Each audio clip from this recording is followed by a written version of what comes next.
Hi there, folks, and welcome to the first episode of the Calibre podcast. Calibre is Canada's most popular firearms magazine, and I'm its publisher, Daniel Fritter. In this podcast, we're going to talk about guns, Canada, and just about everything in between.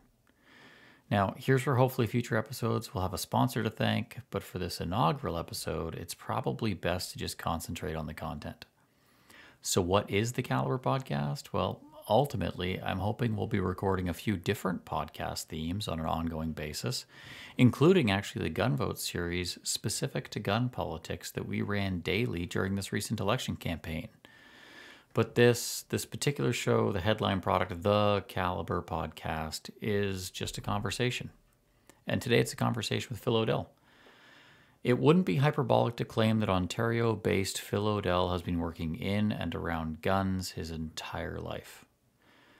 His father, a veteran of the Second World War, was a tool and die maker, eventually working with Canadian arsenals on things like the incredibly obscure but oh-so-cool EM2 bullpup service rifle prototype we actually covered a couple years ago in the magazine, and the photos of which now appear in a recently published book from Headstamp Publishing's Jonathan Ferguson entitled Thornycroft to SA-80, British Bullpup Firearms 1901 to 2020, a product of Ian McCollum's famous Forgotten Weapons channel ultimately.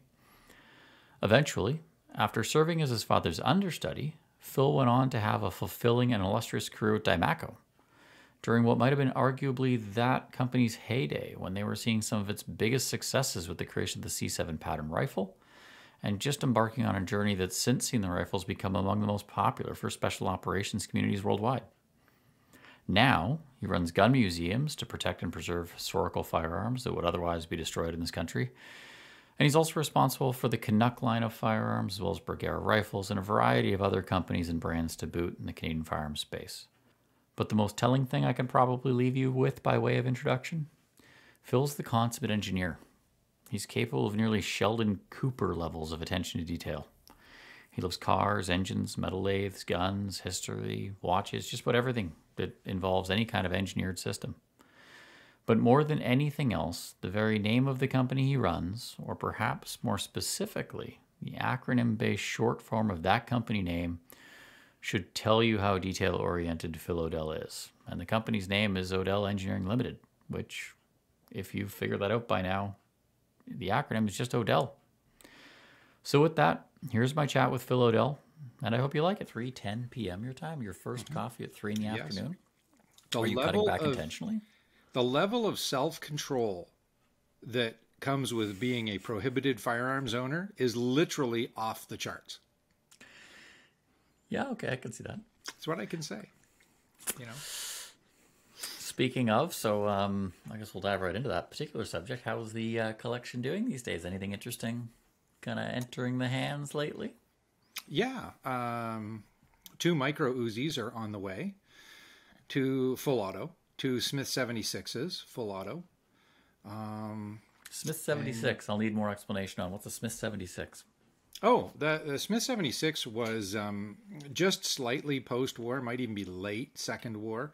It's a tubular gun. If you took a Sten and smashed it into a grease gun and cleaned up the edges, you'd probably have a Smith 76. It's a 9mm, beautiful little gun, vertical magazine feed, wire stock. It's actually very reminiscent of a K gun, an M45. Oh, okay. So Sounds very 18. nice little gun. They shoot smooth, open bolt, full auto, second generation really, because it's all stamped steel. But yeah, really nice gun. So we just picked up 2 of those, and that will be beautiful in the collection. Yeah. Mm-hmm. So I found out interestingly in the local lore here in the Okanagan where we're at. Apparently, so there's a town, I guess you'd call it maybe an hour and a half south of us, Summerland. Apparently one of the richest people in Canada post-World War I lived there, and he was a huge gun guy, and he ended up buying one of the largest post-war collection of machine guns from the Canadian government surplus. So I noticed a lot of the museums around when the here. government sold these things off. Yeah, when you could just, well, and the best part is they sold off, apparently he was a prolific collector of German captured guns. So, because I've noticed the museums and the legions around here are just awash in like World War One German belt-fed stuff, and even like Oh yeah. big stuff. So it's been weird. Apparently, a couple MG42s are actually as decoration on the roof of a building. The biggest local ledges, they were on the roof of a building here in the Okanagan. On the parapets, kind of staging for I think it was the museum or the Legion, and everyone A lot of them were assumed they legions. were. Well, a lot of people assumed these were DWAT MG42s sitting on the roof of a building. Turns out, just MG42s sitting on the roof of a building, not secured, nothing. Just someone thought it'd be a cool decoration one day to lean them on the top of the roof, and then everyone from then on was like, "Oh, cool decorations," like Perfect. just like the story of the endless Legion Bren gun that everyone assumes doesn't work, but then someone takes off the wall and finds out the mag still got 30 rounds or 20 rounds in it or something. So local stuff is pretty weird. Oh, there's many stories like that are familiar in the industry. One of the interesting things is there were literally hundreds of captured MG0815s from the First War, and typically you'll see them and they'll have like second div or fourth div or something painted on the side of them and a number. And these were captured guns that all went, when they came back, all went to the War Museum. And then in the 20s, they had a program. If you have had a Legion and you wanted a gun, you said, "We'd like a gun." And the War Museum would send you one. And they sent hundreds out across the country. So a lot of these guns that you see in, especially 0815s, right? Because they were not a gun that was in service with us. So these 0815s are literally from St. John's to Victoria, in legions, and basically anybody that had some sort of standing that wanted one got one. And the number on them, what's interesting, the capture number, you can still go back to the War Museum and they can tell you who captured it, when they captured it, where they captured it. There's a remarkable amount of information that's still available, and consequently an absolute ton, well, ton's not even the right word, 10 tons, 20 tons of these guns ended up in private hands just because they were literally given out as keepsakes, and nobody cared. And a lot of them had holes in them, a lot of them were damaged, which made them look cool. And I'm sure there was a whole bunch of guys convinced people that they had actually done that and dragged it back and got free drinks for it. But yeah, why not? I mean, who knows? It might have been true. Somebody dragged it back. Soldiers lying for free alcohol. No, they don't do that. Well, I wouldn't say no. Just let's go with embellishment. Let's go embellishment. Yeah. And who hasn't done that once in a while? Usually there's a pretty girl involved, but that's another story. You got yours, you're happy, leave everybody else alone. I mean, obviously this is airing post-election. We don't know what's happened, and it's currently just, I mean, we're 2 weeks out basically, so it's too early to say, but it's interesting to think about, you reference how those guns were captured and the War Museum sent them out, and how you can still obtain those records, and how, I mean, for me personally, I guess you didn't say this, but for me personally, it's one of the attractions to the firearms as history community is that there is so much data. Everything from proof marks to serial numbers are all recorded. We all know this stuff. And I find it kind of shocking. I mean, it's funny to talk about this and think, well, we've got these fantastic records on these World War I machine guns and you get all this stuff. But we don't know where 80, 90% of the guns in crime in this country come from. Like, it's somewhat comical that, you can get records on a gun that was just dispensed to a Legion post-war by the Canadian War Museum, and they can tell you exactly who captured it in World War I, almost 100 years ago. But somehow... Over 100 years ago, buddy. Yeah, well, oh, Jesus Christ, time has flown by. Oh, COVID, jeez Louise. Yeah, it's always shocking to me. It's one of those things, it's one of the big disparate things between pro-gun people and anti-gun people, is just that appreciation for the records that we've got and whatnot, and the fact that we have so little moving forward is such a shame. It is. And to go back to your rather interesting and exceptionally valid observation, we sit there and they say, pick a number, and don't quote me on the actual numbers, but they say 75% of recovered crime guns were smuggled into the country. Not entirely an accurate perspective, because that's only 75% of the crime guns they can identify. So if serial numbers are defaced, and the majority, at least the last time I was speaking to the police in this area, over half of the crime guns are untraceable. The serial numbers are removed. They're scored. They're makeups from numerous bits and pieces. Sometimes the tracking marks are gone because of the way they're made up. So we have a whole other plethora of these guns out there that are literally untraceable. You can't tell where they came from, except to note that the number of legal Glock 26s in the country is probably a handful, and they're all registered. Where did they come into? Well, they came in one of two places. They either came into an institution, which means they came into a police department, a jail, the federal government, fisheries and oceans, pick one, but a legal entity that could import them, or perhaps a museum, sorry, not a museum, but a business, the biggest one of which is, of course, the film industry, but they have to track everything. So they don't lose guns. And the other one, of course, is legit smuggling. They came in that way. So there's a swimming pool full of guns that are recovered at crime scenes, which are never really actually identified. And because they're not identified, they're kind of put aside into a pool and ignored. You know, it's like the biggest source of greenhouse gas is the ocean, but we can't do anything about the ocean, so we're just going to ignore it and talk about greenhouse gas that's made by people. Yeah, no, even there, you very same kind of argument. You know, it's an inconvenient pool of information. You can't deal with it, so let's just ignore it.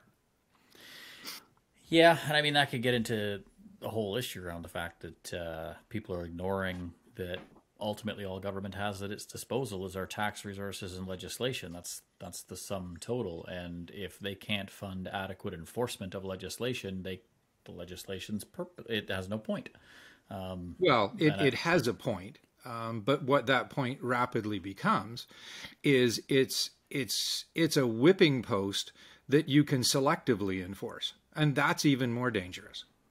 Well, it becomes more a case of the legislation becomes political in nature, where the outcome Absolutely. can be more heavily measured in political outcomes than legal outcomes. Like in terms of, I mean, it's interesting to think of it that way now in the context of this election, which again, irrelevant when this podcast will actually come out. But it's interesting to think about that from the perspective of, you know, how many votes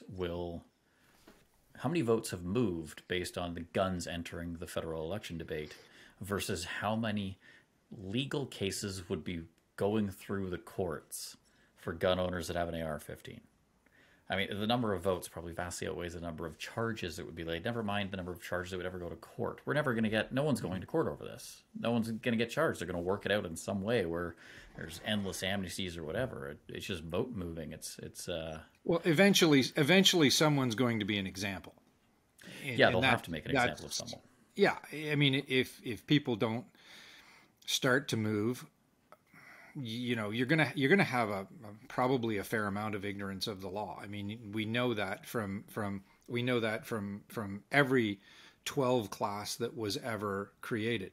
There are still people 10 times the guns revolver out there that prohibited. were out. Absolutely, they're all over the place. You trip over them all different realms. I mean, how many of these guns?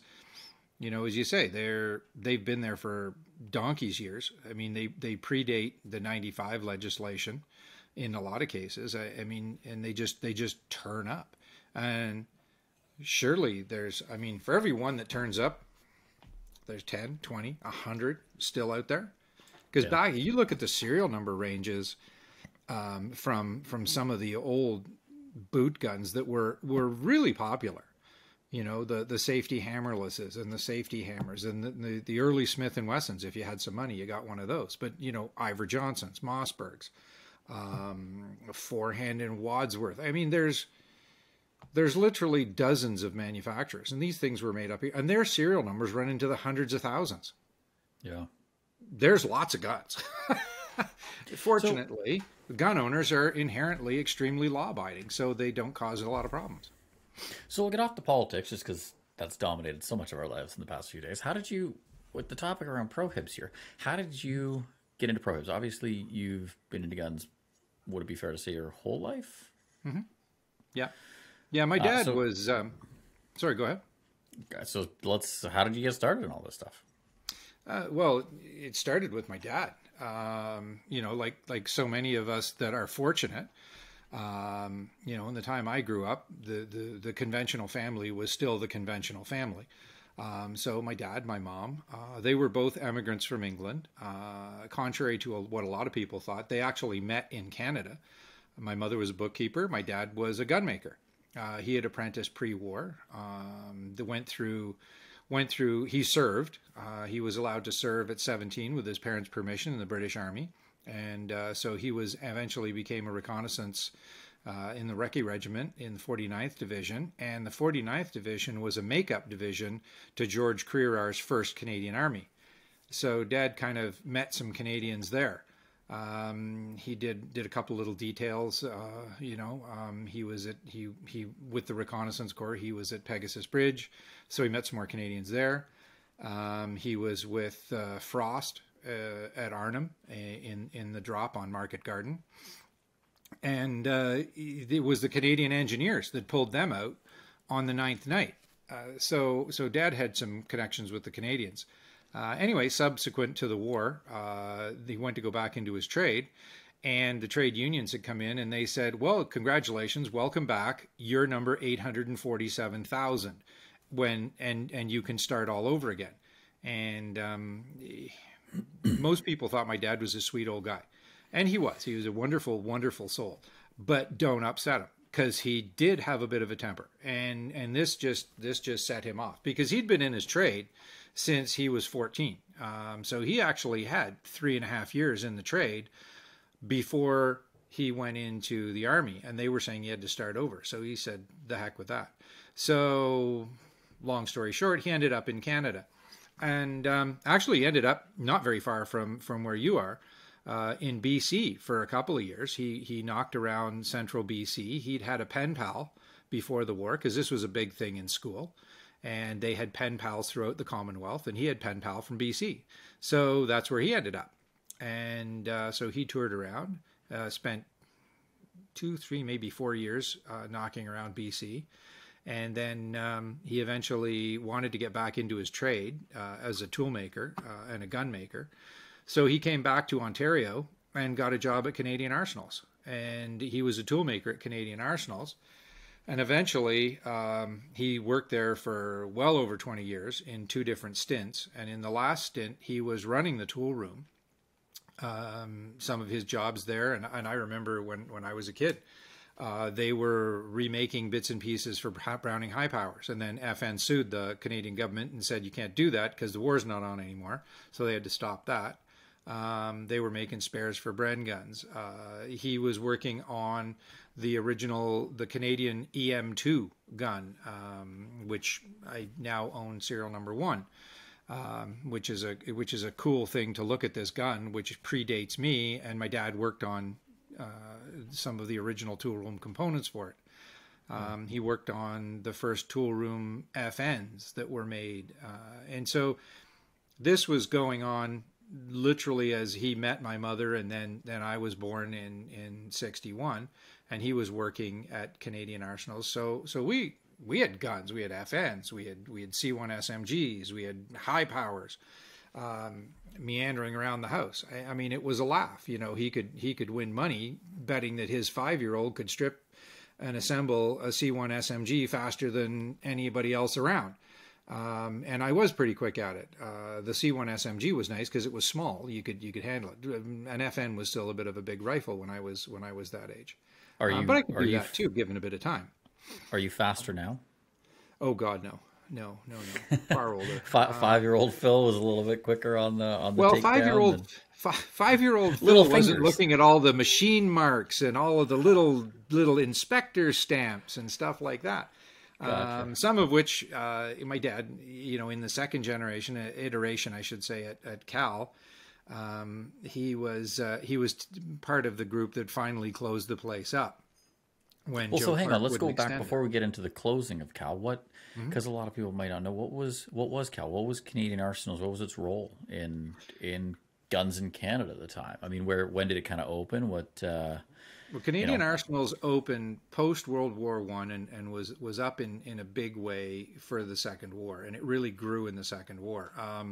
It was in many ways for our international listeners. If you think about how Colt had his facility in Hartford, he had the factory, but he also had raw material plants. He also had living quarters for his employees.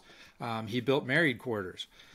Canadian Arsenals was very similar because during the war the men were gone to a significant extent. Then they needed to import a lot of workers, so they would recruit girls from in the country, move them into Port Credit and Long Branch, and they had houses for them, which were organized through Canadian Arsenals. So they literally housed their own workforce. They provided dances, entertainment, and as a facility, it didn't do all its raw material production, but it did everything else. Plating, heat treating, casting. They had the ability to do everything. They didn't do a lot of casting, but they could do casting if they needed to. Barrel boring. Were they production, or like how did they fit? Let's say World War II snapshot. You've got Inglis making high powers and Bren guns. Yeah. What was Cal's and role 1919s. I mean, don't forget, Inglis made a ton of 1919s. Cal made Lee Enfields, and they made an absolute assload of Lee Enfields, like millions of them. I don't know if they outdid. They didn't outdo the U.S. in M1 carbines, but they probably made more number 4 rifles than anybody. I mean, because in the UK, BSA at Shirley and Fizzackerley, and they were doing other things than just number 4s, and so we at Cal made a ton of rifles, but we also managed a massive inspection and quality facility through Cal. So under Inglis with the pistols and the machine guns, that was by and large under Canadian Arsenals small arms division. They looked after that. They did Savage in the States when Savage was set up to build number 4s. They managed Savage, and if you find your Long Branch Lee Enfield that's immaculate and perfect and has never ever done anything, and you say, but it's got a Savage magazine, well, yeah, that very well could be, because both of those companies exchanged a lot of parts back and forth depending on what they were in need of. Another thing you can find is you can find T marked Long Branch number 4s that don't have anything else on them, because they always had more quality guns than they could get optics. REL, Research Enterprises Limited, which was the agency that contracted all those little optics manufacturers, and again, it acted mostly like a QA for optics, could never get enough optics made. So we always they were buying commercial Lymans and everything else. That was an attempt. Yeah, that was an attempt. Geez, I wish you'd said something. I'd have had mine here. We could have put it up on screen. You don't need to show off. No one likes to show off. You can say that, but I mean, it's got to the point now where this stuff is so rare. Show it off, because most people have no idea what it is. If you said a Lyman Alaskan, they absolutely clueless. But that little scope in the scrap bin that says all weather on the side of it, you might want to have a little closer look at that, because it might be. Hell, there's probably more people who have put together a Lyman Alaskan number 4 T since the war than were made during the war. Yeah. So your dad works at Cal. Yeah, so Dad's at Cal. Mm-hmm. So and goes through, does the EM2 project, works kind of throughout the Cold War era. Cal gets shut down. Yep. What happens when Cal gets shut down? Because obviously Canada still has a national need for, Yeah. I mean, I would assume kind of a small arms apparatus of some sort. Well, So once they, as Cal was the designated small arms base, and they could have stayed in business. I mean, back when Venezuela wasn't a tin pot dictatorship, they wanted to swap East Coast oil for FN rifles. They desperately wanted our FN rifles, and they ended up buying tons of FN 49s and other stuff. So that money went elsewhere. Thank you, Trudeau 1. We could have made a ton of money in Canada supporting our allies, and in all likelihood, Venezuela might not be the communists' satellite that it is now. But that didn't happen. And there was a brief period of time in between Trudeau 1's terms that Joe Clark was prime minister. And one of the things was they were going to shut down Canadian arsenals. And everybody, well, hang on, this is terrible for all these reasons. And there was probably a lot of good, well, there was a lot of really good reasons. Number one, no firearm that's ever been made anywhere else in the world that's been made in Canada has ever been made worse by the Canadians. I mean, our high powers are better than Belgian high powers. Our number 4 Enfields, best number 4s, bestly Enfields anywhere. Our FNs, better Enfields than the Belgians made, better Enfields than anybody else made. I mean, you shoot them, you work with them, you know what they're like. Our 1919s, great guns. Our Bren guns, legendary. And that carries on today to our C7 over the M16, which is kind of a bridge into that part of the story. The C7 is inordinately better than the original M16 for myriad reasons.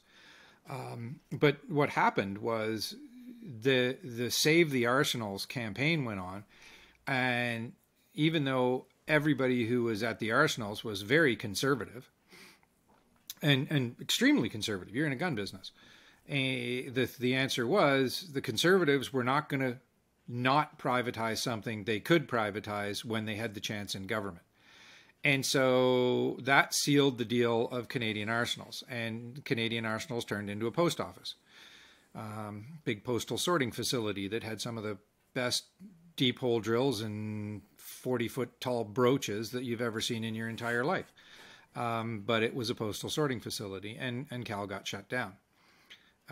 So what happened was they put it out to tender. And this is when they came up with the Munitions Supply Program, MSP. And most Canadians are probably not familiar with it. But the MSP was an attempt to provide industrial encouragement through assured contracts for a number of things. And the core MSP companies at the time were Nee-Diemaco, which won the contract to become the Small Arms Center of Excellence, Ingersoll Machine and Tool, or IMT, which was striking shell bodies, which is a very important and very tricky technology to cast and forge a shell body that is going to behave and splinter and be correct. So that's a technology that was identified. The other Canadian arsenals, Filling Division in Montreal, was part of it, and it became CIL got that. There was another division which eventually became Industries Valcartier International, or IVI, which was a small arms manufacturer. They got that contract. And Bristol Aerospace in Winnipeg, because they were doing the and don't quote me, I think they're the CRV-5. They're the rocket pods that we had under our F-5s and that were later used on a few other things. And we exported those to a bunch of people. People hung them on helicopters. I mean, they were pretty effective and awfully damn scary if they're being shot at you. But yeah, so we had this selection of MSP companies across, and so Canadian arsenals moved down the road to Kitchener under the name of Nee-Diemaco, and starting in 76-ish, Nee-Diemaco started up as a repair and overhaul facility for the heavy guns. and then expanded into doing repair and overhaul on rifles. So C1 submachine guns, C1, C2 rifles, light automatic rifles, 1919s, which were now C5A1s, converted into 7.62. They had an engineering department, which was a really good engineering department. They developed a whole pile of improvements on the C5 to make it work in 7.62. 50 cals were in there. So they basically did everything up to 50 cal for repair and overhaul. And then eventually, as the FN got tired and they were looking at a new firearm, the ammunition trials had gone on. So 5.56 was going to be the new caliber. And so countries were looking at new guns. And that's when that happened. And so my dad was out of that. We started our own company in 1982, he and I. So we never left the business. And even in the 70s, we had, after Cal closed, we had contracts from the Canadian Forces to do sniper rifle maintenance, to do their competition rifle maintenance. And we worked on that in our place in Shelburne, and I worked on those when I was a teenager. Bedding rifles, changing barrels, all manner of stuff, fixing triggers on target rifles and sniper rifles, working. Yeah, I mean the C3 was a horrible thing, so there was always a lot to try and make that thing work. And when it did work, it actually shot pretty well. But you did have to be careful with it, and you did have to baby it a little. So in between that period of time, my dad and I are working together. I'm going through high school. So the company that you and he were running, was that Odell, like Odell Engineering Limited? Yeah, it's what's now Odell Engineering. Yeah. When I became an engineer, we changed the name. So yeah, we were able to do that. And that's the fun we had. So, that our original business license is 1982. And that was the first brawl of stupidity with the government, which was the 77 Ron Basford Pierre Trudeau ban on fully automatic firearms, which created the bona fide collector, which at the time was anybody that had a full auto in their name before 1 January 1979. So that happened then. And so yeah, we continued working on that ourselves, and we did private work for people at the same time. But then you're working here through school, and I'm assuming you worked there to put yourself through university, you get your engineering. Oh hell no, never made a penny. No, that was nothing but learning. I went to Waterloo, so I went to co-op. And my actual real jobs that paid for school were working on aero-derived gas turbines, and then I worked for Garrett Manufacturing, setting up a system to make illuminated panels for fighter airplanes. And one of the cool things we did was we worked for a company called Ramsey, and Ramsey was the in-house code for the CIA. So we were building parts for the U-2, which was kind of fun. But yeah, that's what actually paid the bills. The gunsmithing and keeping that thing going, that was way more just fun, and it paid for the fun stuff. So you joined Diemaco. So Diemaco comes out of Cal's demise. Now Diemaco they were an existing company, right? Like they existed. Yep. And they made Lee Enfield sight parts, if my history is correct, primarily. No, the part that got them into small arms was repair and overhaul. They lived for years. Oh God! I mean, when I left, the R&O line was still using parts that were made by Canadian arsenals, but there were certain parts that got consumed faster than others. So there became a need to produce parts, and so that became. If Diemaco's phase 2 was to get into manufacturing component parts. And so that's what they did. They manufactured component parts to support their own repair and overhaul line. And at the same time, the government would say, okay, well, if you're making, pick a number, you're making 1,000 FN firing pins. Okay, make 2,000 FN firing pins, because we're going to take 1,000 into our spares. So, okay, this worked out well. And then, there would be things that the government used that we never used. And so they would say, okay, well, we need, and pick one, mag loaders. I mean, I don't know whether we ever did, but let's just say, magazine chargers. We need, 5,000 magazine chargers. Oh, okay, well, we can build those. And because we were I shouldn't say we, Diemaco at the time, I was not there yet, was designated Center of Excellence. They got those contracts. And everybody says, well, license to print money. Yes and no. It was very much run like a public utility, if you're familiar with a public utility model, which is you have an agreed upon set of rates for an agreed upon level of work. And then you have an agreed upon set of overheads, which are applied to those rates for any given product. So if you buy $10 worth of parts to make something, you have to inspect them. You have to make sure that the quality's right. Maybe they have to be finished because the person building them can't finish them. So you have to subcontract the finishing. So that kind of service work had a particular rate. And if you're machining something in house, well, you would have a different rate. So it worked out. It worked out well. And the more work we got, of course, that would force the overheads to go down. So it was a decent quid pro quo on how well, on keeping the company going as a designated national resource that you've decided we want this. We want this little house that's building guns. We want that for us because that's important to our national security. And, and that's what you have to first and foremost understand. This is not a make-buy decision. This is not an efficiency decision. No, not efficient at all. War is not efficient. War is a massive contingency business. You have a whole pile of toys that just in case you need them. And if everything goes well and the politicians manage themselves well and people behave, you never use that contingency. And you go, well, why did we buy it? Well, because maybe we did. And as it turned out, things like Yugoslavia, Afghanistan, the Gulf War happened. We used a lot of the stuff that we had.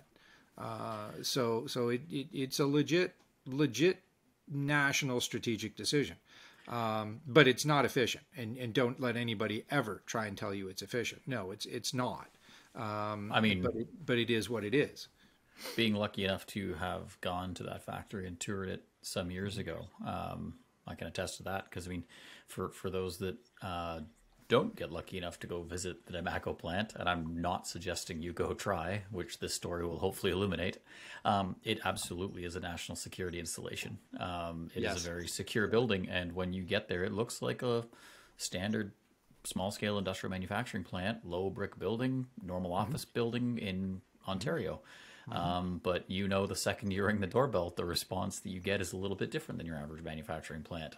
And when you get into the interior vestibule, it's a little bit different than the average manufacturing plant. And as you enter rooms beyond that, it gets ever more different. But you're saying, so Diemaco goes from building kind of component parts on a per needed basis, FAL, firing pins, that kind of stuff, and transitions towards reducing their overhead by making more and more parts, ingratiating themselves more and more into that military industrial complex, building more stuff. At what point, and you mentioned you joined, at what point in this transitional phase, or is it over by the time you joined Diemaco? No, it was in the transition from parts manufacturer to full-on firearms manufacturer. Interestingly, it didn't actually legally become a firearms manufacturer for quite a number of years, even though they were delivering C7s. Because one of the vestiges of the 77 gun bill was that it was prohibited for any company in Canada to manufacture a fully automatic firearm. Flat out, couldn't do it. Nope, sorry. No exceptions. No, you can build them for the cops. No, you can build them for the military. No, you can make them for, Quentin Tarantino's next big film he's making in Vancouver. Nope, that didn't happen. There was no exception. So the Diemaco bid for and won the contract to produce the new generation of small arms, which the Canadian military had decided was going to be based on the M16 with a series of improvements, which a lot of them were involved in how the thing was manufactured. A lot of our component parts are straight interchangeable with the US TDP, but how we made them up here is what made them different, and it's what made them better. One of our biggest problems wasn't how. Sorry, go ahead. Technical data package for those. Technical data package. Yeah. One of the big things we had early on was the rate of fire test. Is, there's a minimum and a maximum rate of fire. It's supposed to, the cyclic rate of the firearm, everything's tickety-boo. Our biggest problem is we couldn't lubricate the damn guns going into the range because the parts were so well made, they were going over rate. So yeah, we had some things to fix, change, adjust, modify to keep the guns, as perfect as they are. And are they perfect? No, it's a mechanical device. You're making 1 million of them. There's going to be some issues, but nobody else anywhere in the world makes a better gun. That plant still to this day builds a fantastic gun. If I was going to war, it's a gun I want. Not even a question. It really, really is well made. When I got there in 1985, on Friday the 13th, funnily enough, of September, they hadn't delivered the first production gun, but they were just in the process of delivering pre-production guns. So there were two series. There was 1984 series, which was 100% Colt. It was parts that were sent up, and they were used for testing fixturing and assembly and going through what you need to do to assembly fixtures that you want to manufacture, how you want to go about it. In 1985, the hammer forge was up and running, and we forged the barrels, and we delivered the first pre-production. The first article item is our serialized 85. 85 AA for the rifles, the C7s, and 85 AB for the C8 carbines. And we delivered those things that summer. And the testing was going on right as I got there. So right from the beginning, and the feedback of the guys who were attending the testing at PD in Nicolette and Queedy in Ottawa, and the guns worked really well. I mean, surprisingly, right out of the gate, they were pretty damn good. There was little details here and there. I mean, as everything does, but given that we also found that the Colt TDP, as owned by the U.S. government, will build a 1,000% two-print firearm that doesn't work. And FN in Wilson, North Carolina, found that out because they were delivering M16 A2s for a long time that didn't work. Uh-oh. Sorry, my apologies. They were delivering M16 A2s for a long time that didn't work. And in fact, when I left Diemaco, or was kicked out of Diemaco, one of the first phone calls I got was from the guys in North Carolina saying, would you like to move down here and help us? Because, there were some things that are they're open secrets in the industry, if you will, on that original M16 TDP. So were there people coming up? Because we'll get to you getting kicked out of Diemaco, which I don't even know the full story about quite yet. But at the time, in 85, when I was probably about 7 months old, did you have people coming up? Like, was there people assisting Diemaco at the time to get these guns up and running? Oh, Were yeah. there people up from the States, like Colt? Yeah. One of the greatest things is how the Canadian government set up the original contract. It wasn't just, we want to buy a bunch of guns. They set it up so that the Canadian government purchased a license from Colt through the U.S. government. And that original contract included technical support. And it was, and you may never ever hear me say this again, but a compliment to the Canadian government negotiators. They actually did a really good job of ensuring that they had access quite literally to everything. And because it was a cooperative arrangement, and Colt was making a boatload of money, and Colt knew exactly, it was a 5-phase Canadianization. And in the first 4 phases, we were buying millions of dollars worth of parts from Colt. And so there was a very, very good relationship with Colt. The guy who was he was the lead engineer from Colt, was a guy by the name of Jack Costello. And inside the industry, Jack's a legend. I mean, Jack was a fantastic guy. He was, and his nephew Mike Costello, who was in charge of production down there. There's another guy, Dick Costello, and these guys are all related because the gun business is like that.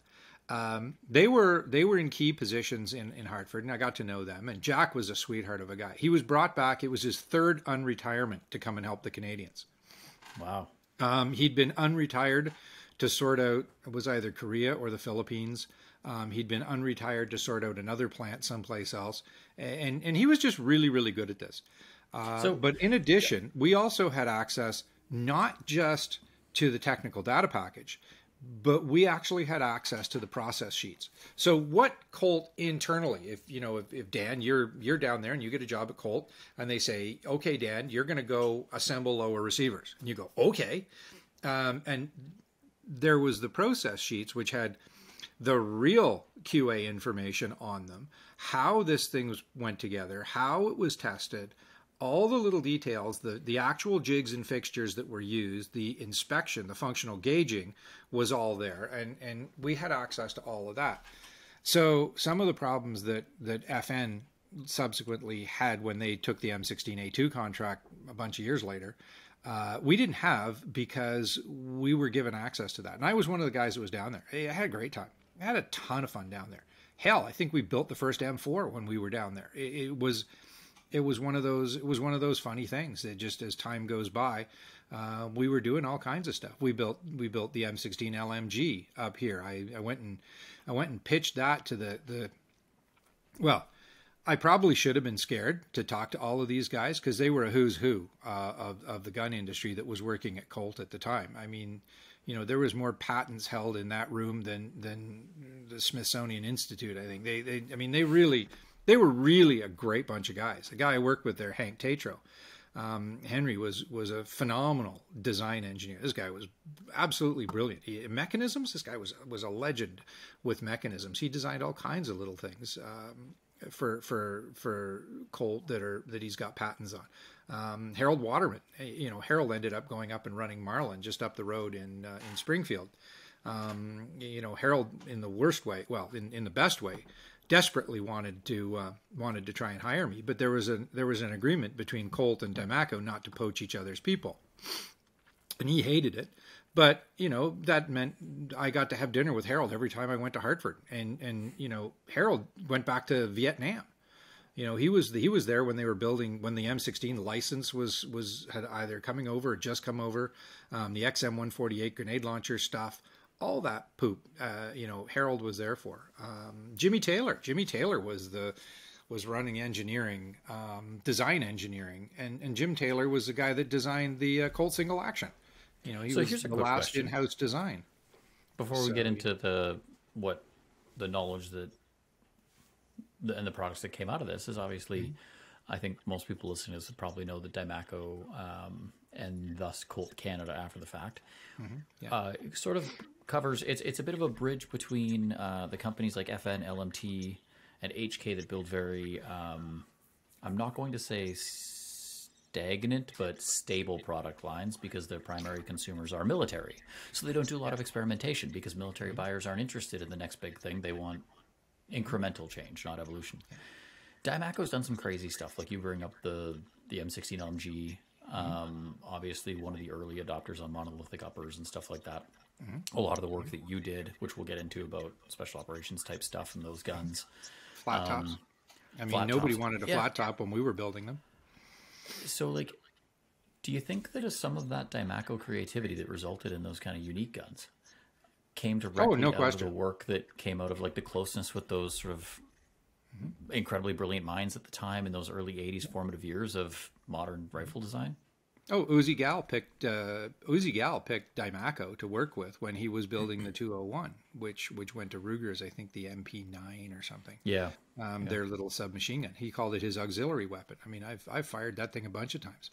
I loved Uzi to death. A great guy. You know, he was. You want to pick a really, really nice guy to go out and have dinner and talk guns with. You'd never get a better guy than Uzi Gal, and very possibly one of the most unpretentious souls that you're ever going to run into. Uzi was an absolute sweetheart of a guy, and we had tons of fun talking about stuff. He'd get an idea for something, and he'd be like, "Phil, we need to have a talk about this."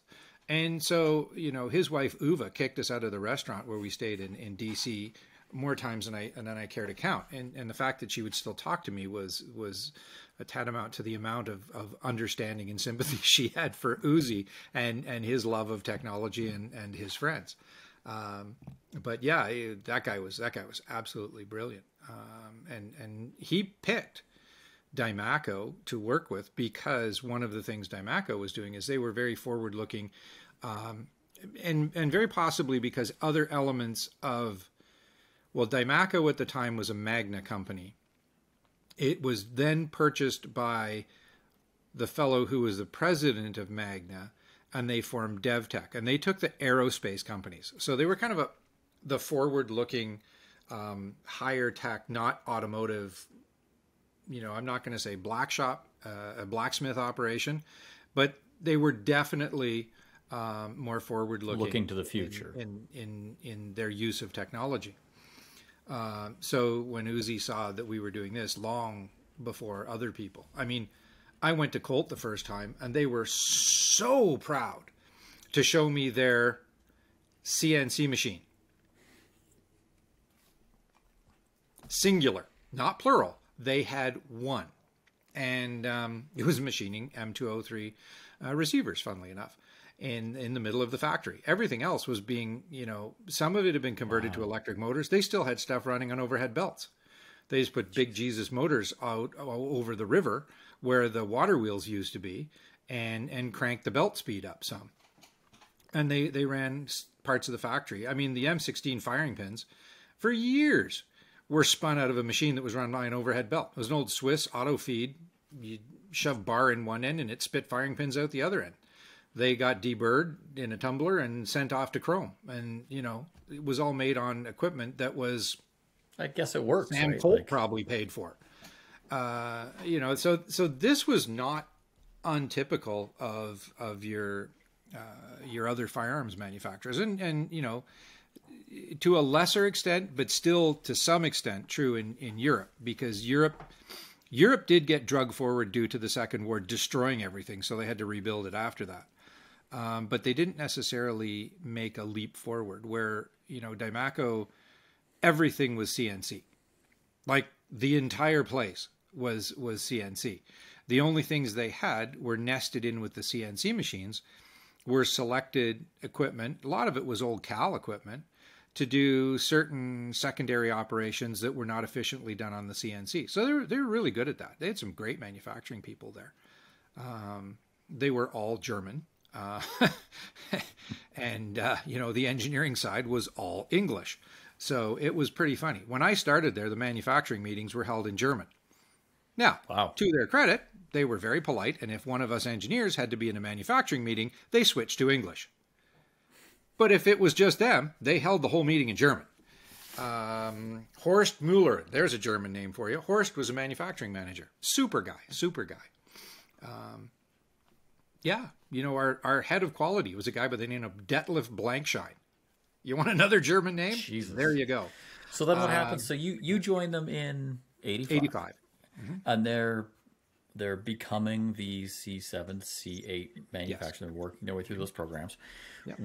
Where do you join them? Where do you go? How do you end up getting your walking papers? Well, I mean, you know, let's not kick me out quite so fast. There was some cool stuff that happened in between. You know, like I said, I am, you know, I defy anybody to have a closer to the roots of who built the first M4 carbine than me and a couple guys down at Colt. It came about because the first thing when we made a C8 and we started working on flat top upper receivers, the very first thing I did was slap a flat top on a C8 and throw an optic on it. And everybody's like, why in the hell are you doing that? That's terrible. I'm like, seriously? I took that to Ottawa. Well, Ottawa, mind blown, right? At the time, JTF was just being stood up. In fact, it was J2TF. That was right after it became it was porting over from RCMP, or was it still RCMP? It was still CERT, right? It was still the Special Incident Response Team, or Special Emergency SERT, a Special Emergency Response Team, because the RCMP had ERT teams across the country, and they had 2 CERT teams, the A and the B team, at Dwyer Hill in Ottawa, and when the military took that over, it was the J2 staff, the DCDS. That ran the tactical force. And for the longest time, people would say, whoa, what's this JTF? And he'd say, it doesn't exist. Because on paper, it was actually J2TF. So it wasn't lying, but, we'll just kind of, one of those things. And it was quite hilarious. Later on, they decided to, encompass their publicity, and they just took the name. But yeah, right at early days, that was one of the things. Took that thing up there, and the guys were like, "Oh, we need these now." And one of the big things was you could screw a night vision onto it real easy, and that was massive. Because previously with the carry handle, I mean, the FN was bad enough with that sheet metal contraption that went over the action, and then you bolted the night vision on top of that. The M16 was even worse because, not only was you bolting this, but you had this carry handle. So you had the carry handle, which stuck up, yay. Then you had to build an adapter. Then you had to bolt the night vision device on it. I mean... You're getting height over bore, 2 inches. I mean, literally, the guys would put their chin on the cheek piece of the rifle to get anything resembling a cheek weld. And sometimes even that wasn't enough. So, I mean, this thing was massively up. Now, all of a sudden, boom, all that crap's gone. We can bolt this thing right onto the upper receiver. Everybody is just like, this is awesome. So, and then when we put it in the smaller package, I mean, every soldier wants it lighter, faster, more accurate, And the thing was, now that you weren't using the iron sights, the accuracy of the C8 blank versus the C7 blank was for all intents and purposes identical. So you shorten the barrel, didn't lose anything. You lost 200 feet per second in muzzle velocity. And that was a very acceptable compromise for the increase in portability, the loss of weight. And at the time, I was down at Colt on one of our visits, and I can't remember whether this was a C7 visit or this was an LMG visit. It was the mind goes, right? But we're sitting there, and we get a call, and I'm in the engineering office because that's where I hung out, and we got a call from their sales guy in the United Arab Emirates. And this guy is absolutely ecstatic. He's just sold... I forget what it was. It was a good number. It was more than the Canadian order. It was 120 or 140,000 M16 carbines. Hoo-yah. Awesome. He also sold 140,000 M203 grenade launchers. Awesome. They don't fit together. So we had to make them fit together in about an hour and a half. Basically we had to machine up spray paint because you didn't have time to even put it through the proper finish line, create this thing, bolt a grenade launcher onto it, and send a picture back to the Emirates and say, absolutely, Crown Prince, we can send you 120,000 carbine grenade launcher combos, and you're going to have a ton of fun with these things.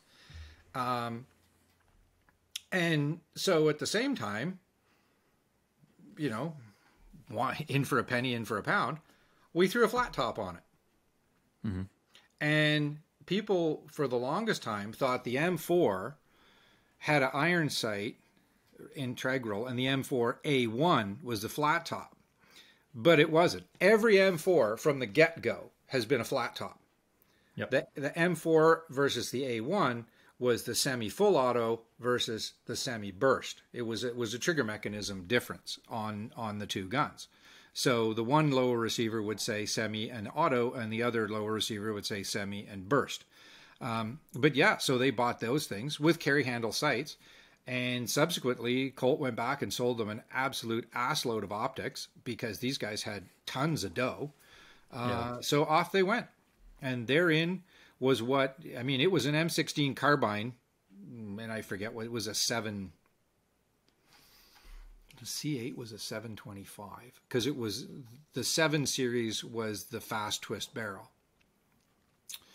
And it was a 730 something or other. I forget what the number, but it's got a number in the Colt book. So it was that was the first M4. What would they have thrown when you say that they threw optics on them later on? What would have been some of those early optics that they would have been putting on those to replace the carry handles? Oh, Trijicons were always there. Trijicons were one of the nicest, fastest. The original TA-01, probably still the best Trijicon sight ever made. That sumbitch is just so fast, compact, and it works so well, and it's rugged as hell. And the reticle in that thing is so instinctively easy to use. It's ridiculous. The fat parts on the outside are shoulder width at 100 yards. So you zero it at 100 yards, and it's designed for your SS-109 drop. Well, at 200 yards, the line is half. It's shoulder width. So, you just slide up your dude at whatever range you are. When the wires fit the shoulders, bang, you just solved your problem. It's a lightning-like thing to use. And unlike our light sight where, you're shooting, you're plinking away at 600 meters at somebody, and all of a sudden somebody shows up in front of you. Well, your instinctive reaction is to point and shoot. And if you don't have a full man, what trajectory is at 100 yards, you're going to go over the top. Yeah. If you've only got a partial trajectory or somebody's laying down. The beauty of the Trijicon was there was none of that adjustment. Your hyper reaction is to go to the middle of the reticle and shoot, and it works perfect. But they sold all kinds of things. I'm sure Hensoldt sold a pile of stuff. Lights wasn't really in the business quite at that point, so they weren't selling Canadian stuff. But there was all kinds of odds and ends that went over there. Was that UAE contract then? Was that the first non-domestic contract, I guess, for Diemaco for the? No, that was a Colt contract. I just happened to be down there, and we just happened to supply. When you were talking about the ideas coming out of engineering and the stuff that we'd done up here, we did a lot of that. And then you come back up north and a bunch back. So you come up north and you start building the same sort of stuff up here. Yep. Our guys started loving it. How long how many years was it between the UAE flat top guns and say a Diemaco flat top gun? Not very long, really, because our guys were really quick, and there was already a C7 project to create a flat top. And so, we built, and again, if you'd told me, I got samples of this stuff in my drawer, my drawers of shit here. I guess I'm not supposed to say that. My drawers of things here. Your unmentionables. Yes. Yeah. Well, we'll mention them. Because we built, the original rail was a disaster. It was a lights designed rail. They should never do mechanical design, except optics. Their optics work is brilliant. But their mounts were terrible. So we ended up having to redo all of that. And try and work with them and make it actually functional, which it eventually sort of became, but it still needed to be redone because they changed materials, and changing materials can be a big thing in military gear. You can really cause a lot of problems, and subsequently they did. When you go from something that's stainless steel and you make it zinc die cast, you're riding for a fall. That happened.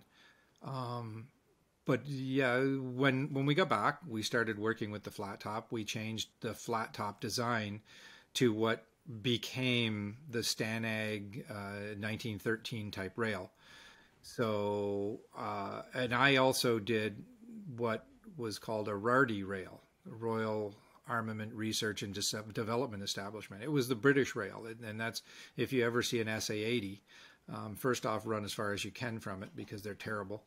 But the second thing is they have this interesting rail on the top, and it's more like a traditional dovetail. And it works. It works surprisingly well. It locks optics in very, very well.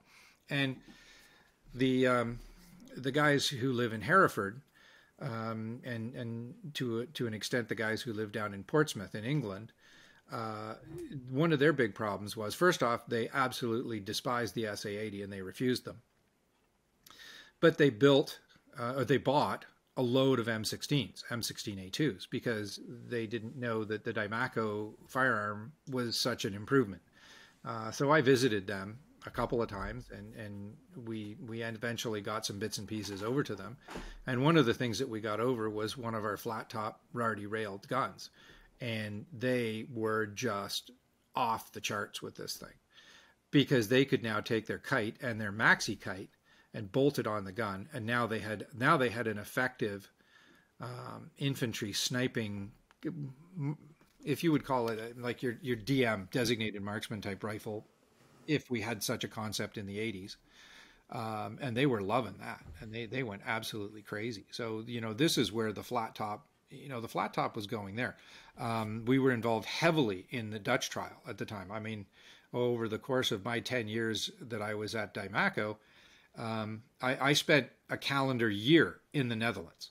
And so we were really heavily involved with them. And we got them on the flat top concept. So all of the Marine firearms that went from Diemaco to the Netherlands on those contracts were all flat tops.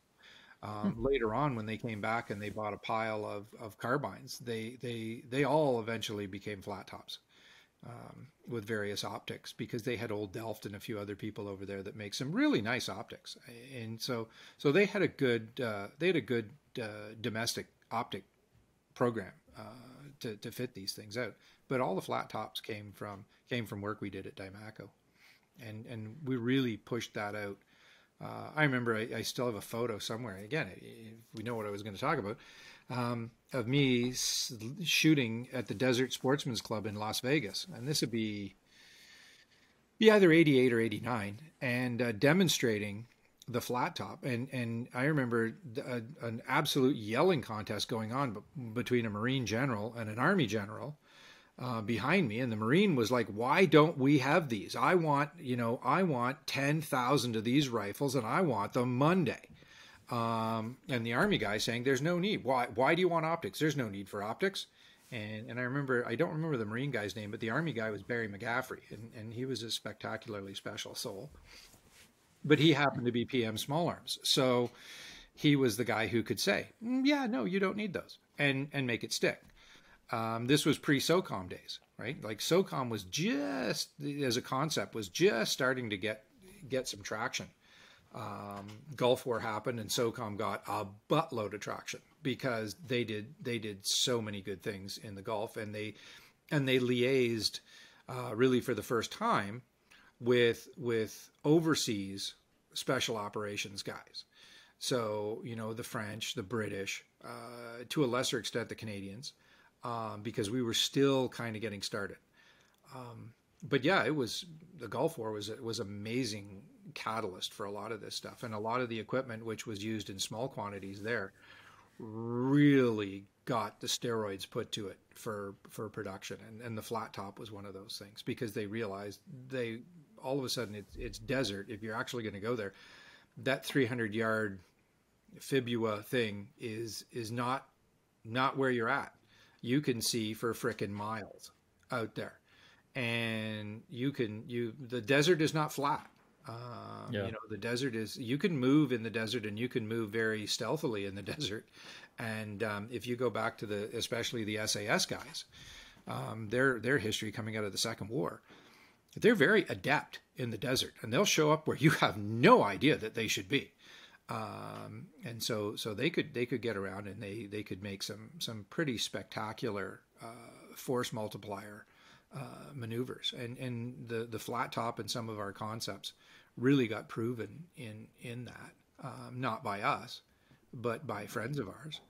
And so that really started to grow. And then post the Gulf War, everybody was going crazy for these things. So we were finishing at Diemaco, we were finishing the C7 and the C8 contracts, and we were going into the additional rifle buy, which was a politically motivated bridge contract to get us to the Dutch contract. But now, when would this have been? This is post Gulf War. This be like 93. Okay. 93-ish. So we got this contract. Might even have been 92. Because we got this contract, and so it was. They did need more guns. The biggest part of it was like 85,000 flat top upper receivers, which then went into a rebuild program to convert C7s and C8s into carry handles into flat top guns. Yeah, exactly. Because we now had lights building the C79, the LCAN. And so we had a great domestic source of what was a pretty decent optic. And when Andy Weber and his guys down east fixed them out, it became a much more decent optic.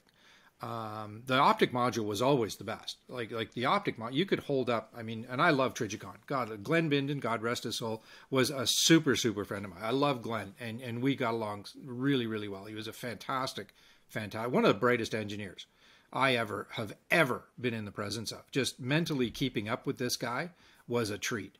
But their glass was okay. Good combat glass. But, you look through that, and then you look through a lights module, and it's not quite night and day, but it's pretty shitty dusk and day, because they really, really, really know how to put optics together. And those modules that they sent us, that I personally used, were really good. Get to dusk. Their line pair resolution for the power, 3.5 power, was just insanely good.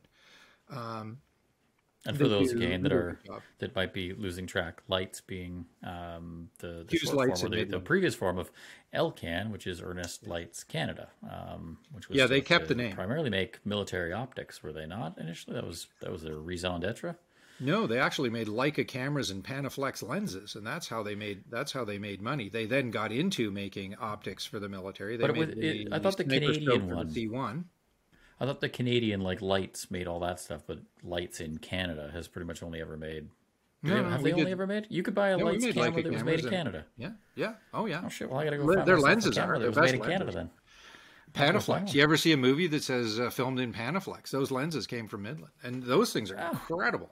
They're color matched. They have a laser system that shoots different colored lasers through these things, and every lens in the set. Because remember, film days, right? Yeah. You may not remember film, but we used to put this celluloid stuff in a camera and run it by and take pictures one at a time.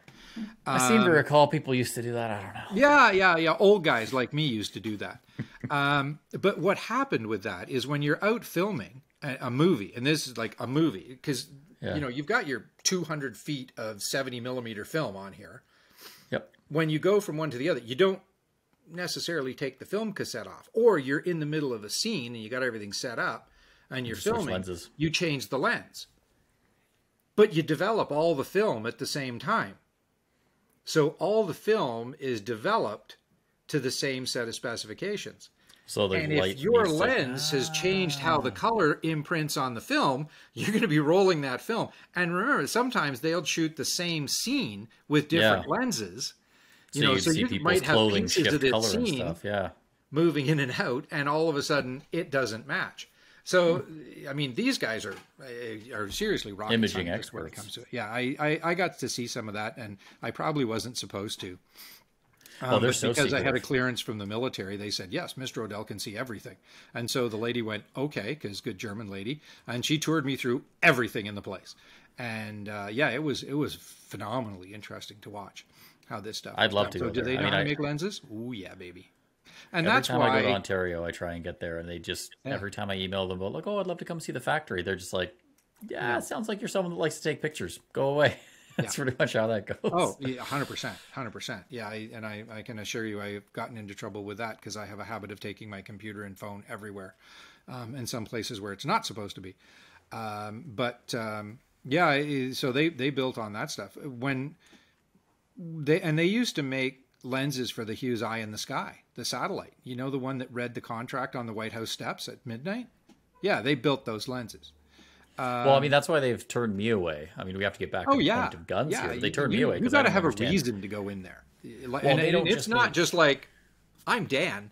No, you need a really good reason and probably a pretty decent clearance. So Well, yeah, what because they're happened making was, lenses for like aerospace, military aerospace applications on drones and stuff now. That is, you got to be working for a company like Ramsey or something like that. Probably that's what I'll say next time. I'll be like, yeah, I'm working for Ramsey. well, that was our code name. I don't know what their code name is. But you know, they literally would be doing that. And one of the problems they had was that when they were lights and Ernst Lights Canada, they were always financially on the edge. And so that edge got a little too close. And Hughes was like, what do you mean you're going to shut down? That's not acceptable. So with the big Howard Hughes checkbook, they went, you're ours now. And the other side of that is they then decided that this little company that was farting along at $15 or $18 million a year needed to actually do something. So the other thing that they make was all the thermal imaging stuff for all the Bradleys. So they said, well, you know what? Why don't you guys make that? It's a little project for us, so we're just going to put that up in Canada. And they became a $120 million a year company like overnight. But it now justified everything else. Excuse me. So yeah, it was that was cool to watch that happen. And then they became H-Lot, Hughes Lights Optical Technology, and away they went from there. And that was concurrent to so at the same time. All going on at the same time. Yeah, there's stuff going on. I mean, and we haven't even got into the insanity that's gone on with the ammunition. Because I mean, the one thing at Diemaco, we were the ammunition test facility for Canada. SNC didn't test. Hell, they didn't test 1% of the ammunition we tested. A lot of their testing was function. Does it go bang? Yep. Okay. Whereas not only did it have to go bang, it had to extract and do all the good things in the mechanism, run the mechanism, and it had to hit what you pointed it at. Concept for firearms. Yeah. So we found all kinds of stuff with ammo. That's its own episode there, Dan. We want to talk guns, so let's get back to talking guns. So throughout the 90s, early 90s now, Gulf War's ongoing / wrapping up, SOCOM / special operations is becoming a thing. JTF's probably expanding. CSOR's becoming more of a... Well, we had the airborne. No, remember. Yeah, it would have been the airborne still then. CSOR didn't come in... Hell, CSOR was another 15 years before that showed up. What was the real world impact of Desert Storm if it created this? Because I mean, everyone within the gun community knows that is sort of where modern stuff started to come in. What was the real world impact of Diemaco? Because obviously Canada wasn't really involved, but Diemaco, I think, some people might be kind of interested to learn. Like, Canada's industrial military complex does often get involved in things that Canada as a nation does not. Was Diemaco really impacted by this? Yeah. Did you have stuff in the field you're working with? Did it help advance? Did you guys get more contracts? Or what ended up happening? How did it set the stage? How did the U.S. in a way of all Kuwait of the above set the stage for Diemaco?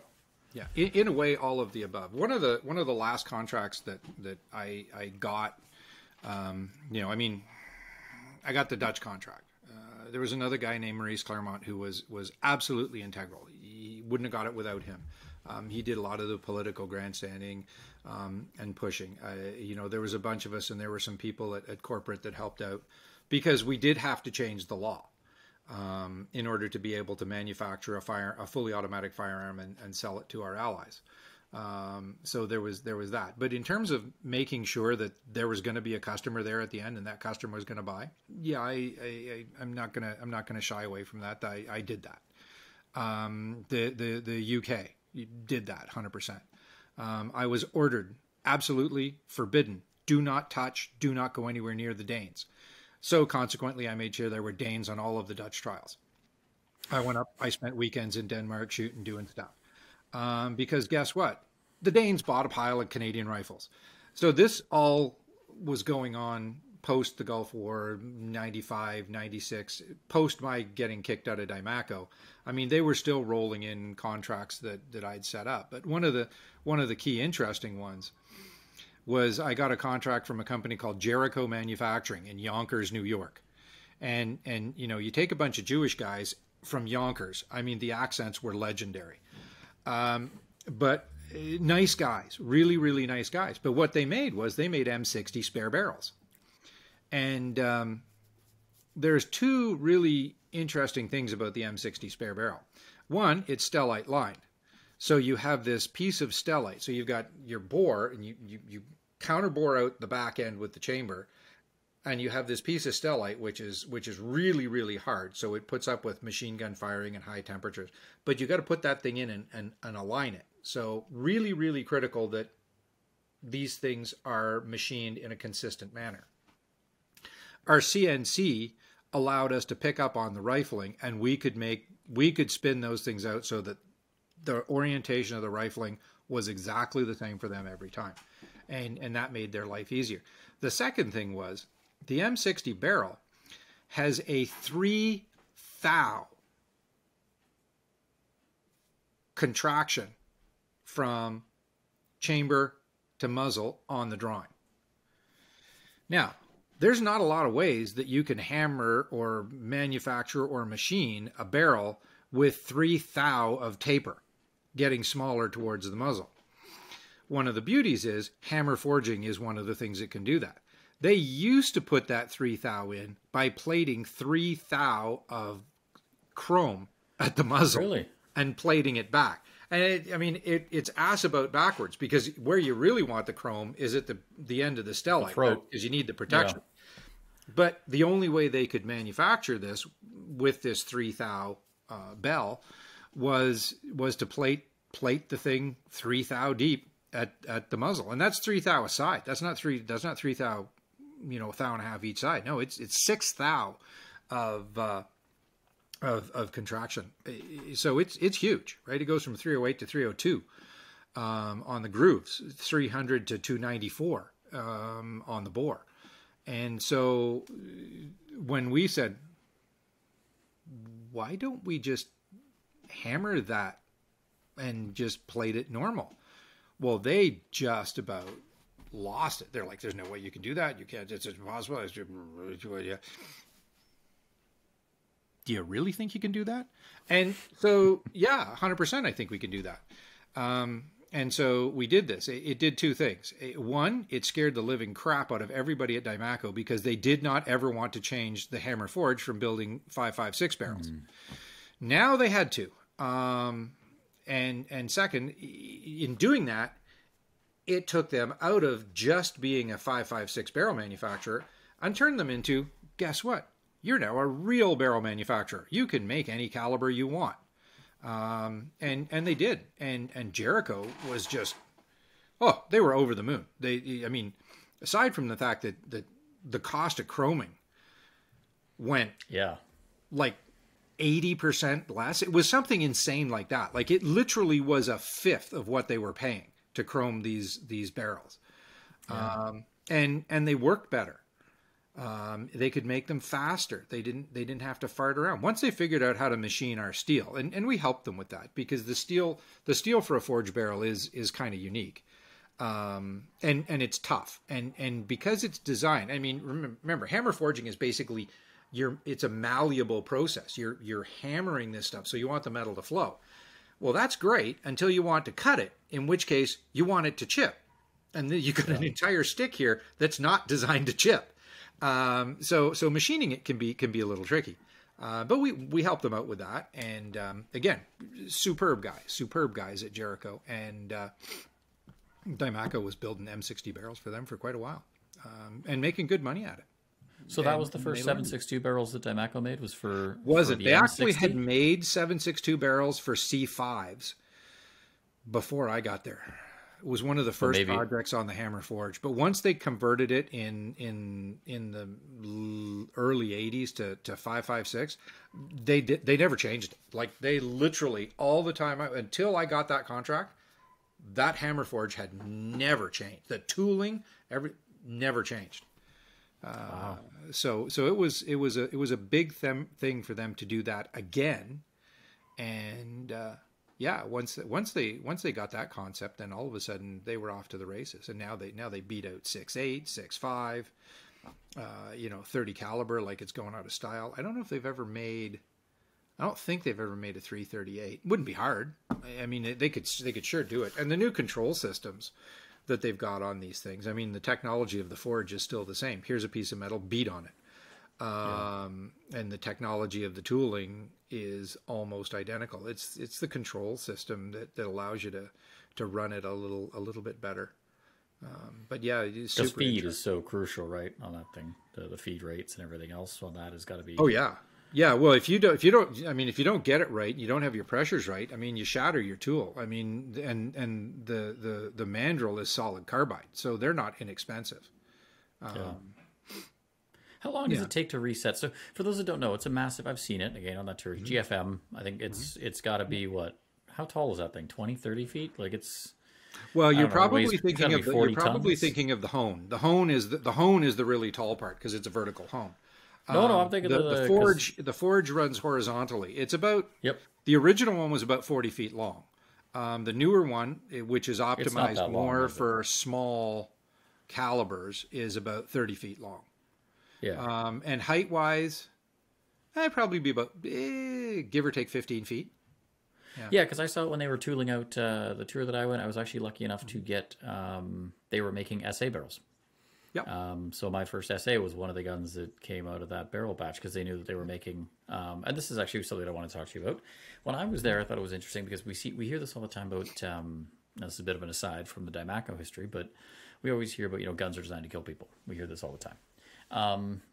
Actually, not. That's bullets. And that's ultimately, even when I've gone to the factory though, and Diemaco is quite a unique factory because I think hopefully by now listeners kind of understand that it's not really a factory. It's not like Daniel Defense or a Colt USA that has a line that just makes AR-15s and it's currently just 32 Haas CNC machines spitting out parts.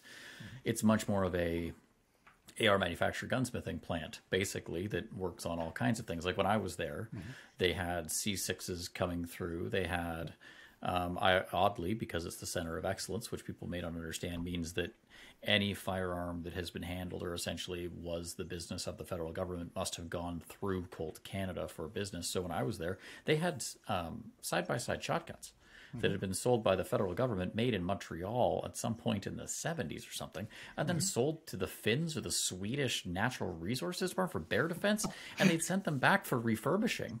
And they're racked up next to this lady who's tapping pins into a C6 receiver because that's her next job. And then at the next table over, there's a bunch of Lee Enfield 22 trainers that are sadly waiting to be welded up because they're going out for drill rifles. And concurrent to all of this, there are milk crates stacked with L119A1 receiver sets ready to be built out into US or UK MOD special operation guns before they go on a Herc that goes out. And that's the other thing that I think probably you could talk about is I didn't appreciate the fact that not only is Diemaco such a kind of full service small arms center for the federal government, but also too, back when we could buy these things on the civilian market, I was obviously a big fan because I like anything made in Canada. I do think they're pretty good because I've been to the factory. The QC is something that at the time Matt Kirkpatrick really drilled home and tried to, but I couldn't appreciate until you're standing in the room and they go, this is the room where the guns get boxed up. Once they're in this box, the next thing they're on is a Herc. Then it's probably getting out of a box in Iraq, where they will probably, if they're lucky, go to the range for 5 rounds, and then they're out. That's it. They have to work. There's no warranty department at Bagram for us. And I didn't really appreciate that level of QC being so crucial. And it made me it's somewhat of a tragedy we're having this conversation now. Again, hopefully the election went well for future Dan. But to not be able to get these things now, it's almost a tragedy because that is, I wish gun owners could understand that. I wish that Colt And I mean, this is more to the demise, which I think, more speaking to you leaving the company, obviously came about with some sales and some stuff of they wanted to kind of be a little bit of a limited, and I know I'll say this because I don't work for them, so they can't sue me, but I can say this in my opinion, they have to be the most retarded company I've ever met. One of. Absolutely, because they're so limited. They're so scared of doing things. Yes, yeah, phenomenal manufacturing at building and things. that's always among that's the best. always a fight. Amongst the marketing side, it's much like gun rights in Canada, where it's kind of we want to say we're really good at it, but we also don't really want people to notice us. It seems to be the Colt Canada mentality of like, we build the best, but we don't really want to talk about it too much, which is very Canadian. I used to get in shit for it all the time. Well, and it's so frustrating because as trouble. Where's the enthusiasm? They could be building 20. Colt Canada, there's no reason Diemaco couldn't have been building Cooey 16 gauge break action shotguns and selling them to every Eaton store for the last, well, I guess Eaton's went bankrupt shortly after Diemaco got big, but let's go with another store like Sears, or Canadian Tire. You have to understand that much like the pharmaceutical industry is not about healthcare. The pharmaceutical industry is about not getting sued. That drives every decision in the pharmaceutical industry. And I spent 20 years in the pharmaceutical industry. I've written product monographs. I've done drug testing. I've gone through what's involved. I know what drives them, not getting sued. And that is the thing that the Diemaco, DevTech, then Colt Canada carried forward in its mentality. Everything they did was liability avoidance. And they were experts at avoiding liability. So even doing the limited run of SAs was an incredibly massive mental leap for those people to take, to assume that kind of risk. It was like to the day that they finished that thing, there was people in there rued the day that they had ever sold a firearm commercially. Like they never should have done it. It was terrible. It was wrong. And it had nothing to do with any sort of moral or ethical are the liabilities you're talking about guns. It was those purely other sales lawsuits. Contracts? Pardon? Like would the liabilities be on like other sales contracts? Like would it be No. Oh hell no. You just I mean, scared of liability. Okay, Dan, you run your own country. And you maybe like your neighbors, maybe you don't like your neighbors, but you want to buy some guns because maybe one of those neighbors doesn't like you and they want to make a political point of it with bullets. So you want to buy guns because you need to defend yourself. Okay, I am a manufacturer and I'm going to sell you guns that I'm pretty sure at some point you're going to point at somebody. And the only way I'm going to do that is you are going to assume absolute and complete liability with zero on me before I'll sell you that gun. And every contract that is a military contract has that. And there is a very, very small clause in the DSS standard terms and conditions. And it says that the manufacturer is not responsible for anything caused by Canada. And that's almost a direct quote. And caused by Canada covers a huge swath. When it was Corporal Fritter and we were going to kick you out of a perfectly serviceable airplane to go and land in some godforsaken country and rescue some people, and maybe you were going to shoot a native or two on the way out of rescuing our people because they had taken them from some place and they were doing diabolical things to them. And so, good on Corporal Fritter for going and getting them. But there's no way I'm going to sell them stuff if, the family of that particular individual is going to come back and say, you killed my boy. Yeah, sorry, no. Go see the Canadian government. They're responsible for that. It's an attitude. Oh, yeah. So this whole time, it's really more of an attitude than any actual legal liability. Yep. Interesting. Yeah, it's very, very much the lawsuit avoidance thing. It has, I mean, and it became one of those things that finally, because it was a restricted rifle, so really traceable. So they're not going to just meander off someplace. Because it was a limited run. Because it was expensive enough, because the one thing Colt Canada and Diemaco were always good at was making stuff expensive. And I don't say that facetiously. I mean, they just did it really well, and doing something really well costs money. So that's what you get. So they finally kind of went, yeah, okay. And we had a good government at the time, which is basically pretty much anything but liberal. And who knows what we've got when this airs. But yeah, that was what happened. And so we were in a time and a space when, and Jeff McLeod, God love him. He took a huge gamble, pushing on this. And who's Jeff? Got a bunch of guns out for us. Jeff McLeod was the general manager at Colt. He was at Colt Canada, and he was actually a vice president of Colt in his position. He had some authority. So he was in a position where he could push that, and we made it happen. And at the time, Canuck, we were their distributors. So, when that all happened, we were there helping them and selling these guns as hard and fast as we could. And we were selling all the pieces we could find in there. It was a fun time, I will say. It was really neat to be, because I met Jeff. I think I met Jeff at SHOT Show, but yes, you met him more than once there. But it was fun because it was, I don't know, it was neat. It seemed somewhat like a revitalized a bit of Colt Canada. But what I'm having trouble with is, so in your tenure throughout this time, you joined Diemaco early on when they're first adopting these flat tops. It's a bit new. They're sending you down to work with FN and learn all this stuff with Colt. And not then you FN. come back FN and start, hated us, but yeah, at Colt, a lot at Colt. At Colt, sorry. You start building some interesting things like the light machine or the machine gun uppers and all this weird and wacky stuff. Yep. How do you go? What happens at Diemaco or outside of Diemaco that causes the company to go from this pretty legitimately forward-thinking, like you said, high tech with the dev tech? For those that don't know, the dev tech is what the Diemaco D logo is actually called, the dev tech. That high tech forward-thinking ethos that I think, in my mind, I automatically think of kind of the small arms version of Canada's aerospace industry, the Avro and what they were doing. How does it go from that to be totally blunt, kind of to be a bit crass, perhaps even a bit of a blunted instrument that, unfortunately as a civilian, we're forced that they don't exactly spring to our aid, which we can't blame them for because they're also, their largest customer is the people that are trying to take our guns away. So, people got to get paid. Everyone has a mortgage. Hard to blame them.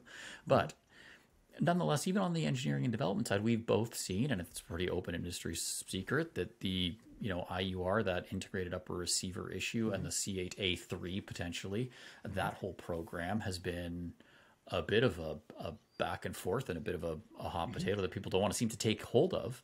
How does it go from a company that went from, I'm going to make this M16 into a light machine gun, and everyone went, hold my beer, to now we just want to make an integrated upper receiver that frankly is a few years behind the bleeding edge? And that's a struggle to get people to wrap their head around. What happened? What is that? Was it external forces, bureaucracy? You've got two things going on there. And whenever you're dealing with government, excuse me, I just keep my feet from going to sleep here. You've got two things going on there. One is internal and technical. And that's, you never have a problem with that. The engineering guys love doing that. They love building new stuff. They love building the C20. They love building all kinds of stuff and experimenting with it. All kinds of bits and pieces that you'll probably never see. I probably do because I'm closer to them and we've just had that kind of relationship. I get photos texted to me by people. Once in a while, I get these little photos texted to me by random people. But the other side of it is, you still have to have a contract to do this. And that means that you have to have the will inside the government to do something. And that changes dramatically. And that changes not just with the big change in the government, like, the election that apparently we're going to have in 2 weeks, which is we just had when this airs.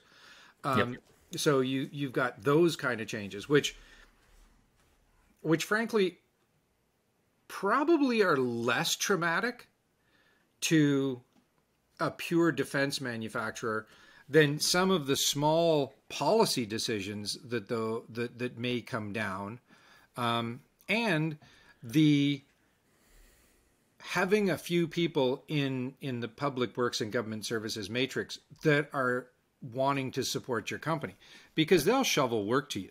And there's all kinds of things, from rebuilding PGWs to, the like under Harper, the biggest thing there that was very obvious was their new Ranger rifle. I mean, that was a huge project for them. Yeah. Designed, built, worked with Tikka, got a great rifle for the Rangers. That's being built at Nee-Diemaco, and some of the parts come from Finland, and we do the rest of the parts, and we put them together and test them, and off they go. Great project right there.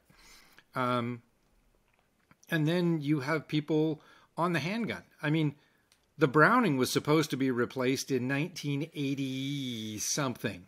Like when I started, the Browning was supposed to be replaced.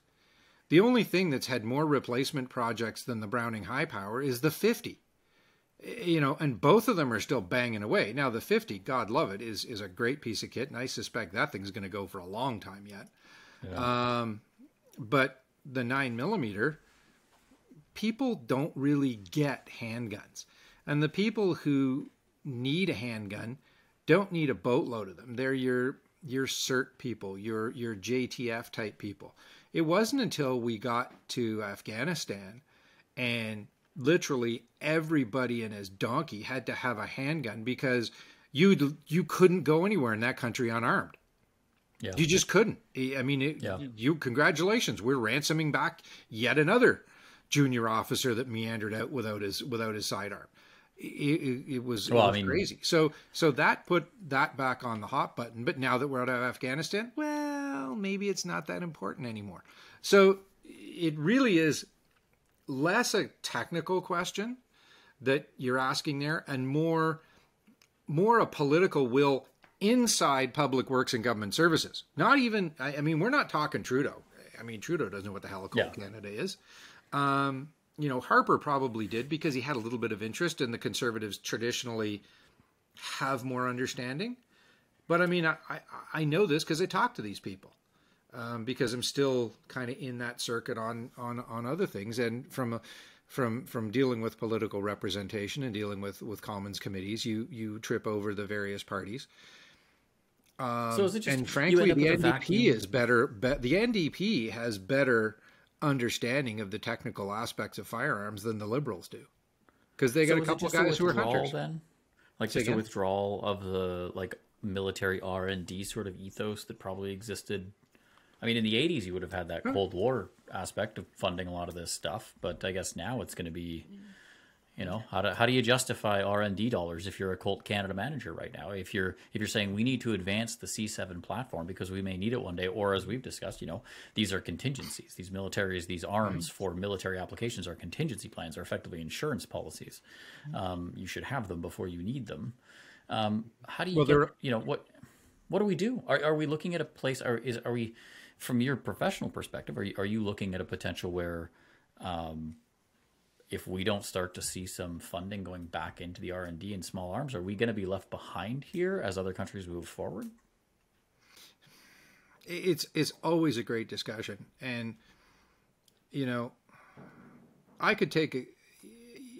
Well, I wouldn't, because I'm not a professional junior officer, field officer, but a good officer could take a good set of troops with iron-sighted C7s and beat a bad set of troops with the best equipment on the planet. It becomes a whole lot more about the individuals involved.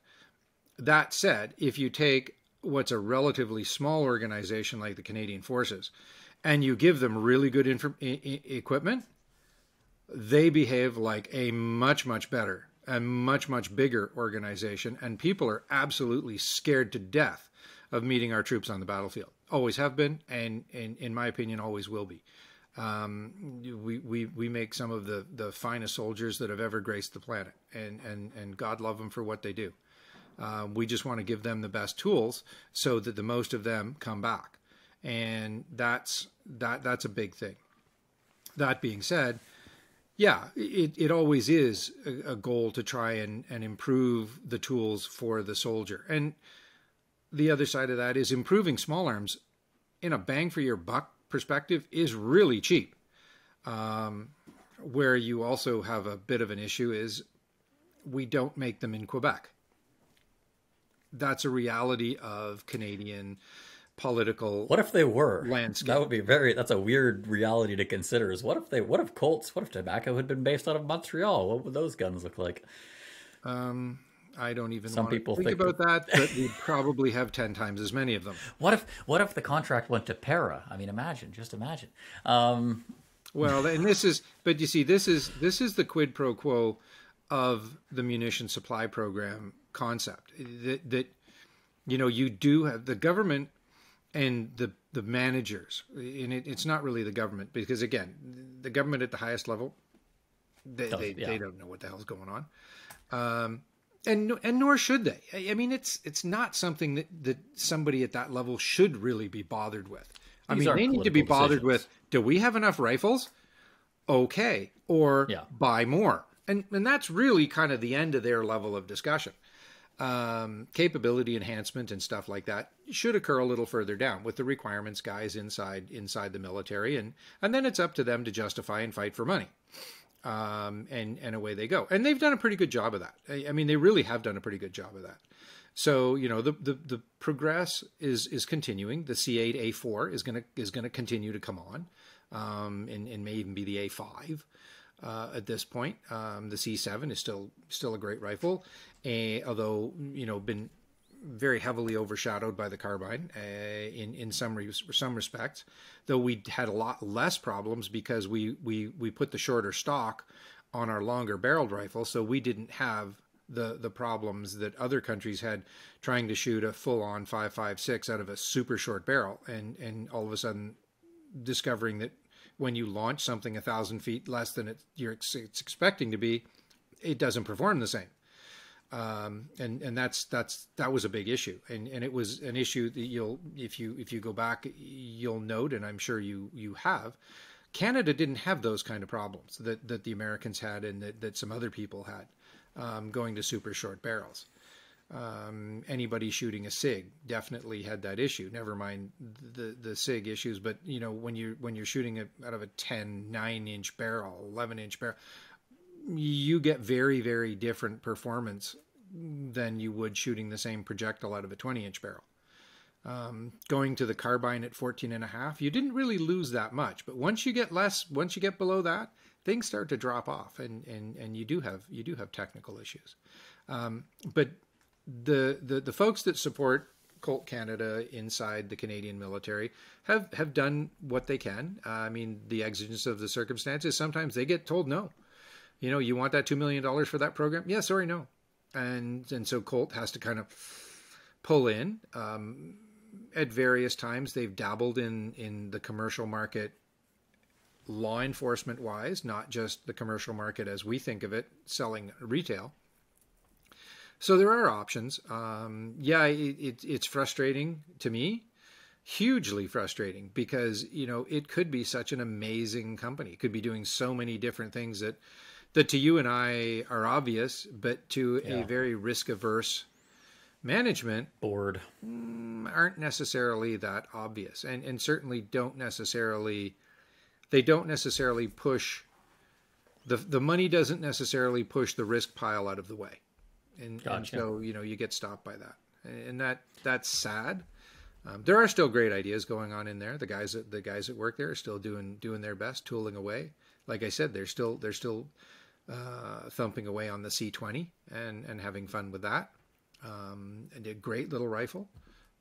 Solved the whole pile of other Colt engineering issues with that one. So they'll continue to evolve. I don't think they'll go anywhere. Definitely, the law change definitely, took them back. There's no question about that. I mean, when you're taking what is this ostensibly, I'm not going to say scrap, but let's just say unsaleable product for whatever reason, and you can turn it into a couple of $1 million a year. You get a free couple of $1 million. Well, first off, the executives take their piece, but it does definitely give you a pool of money that you can throw at some of these little projects, and you can do stuff and try stuff, and Well, and I liked being it done on free money. as a enthusiast and almost collector type guy that likes the made in Canada and likes the history of it all. Oh yeah, you definitely are one of those guys.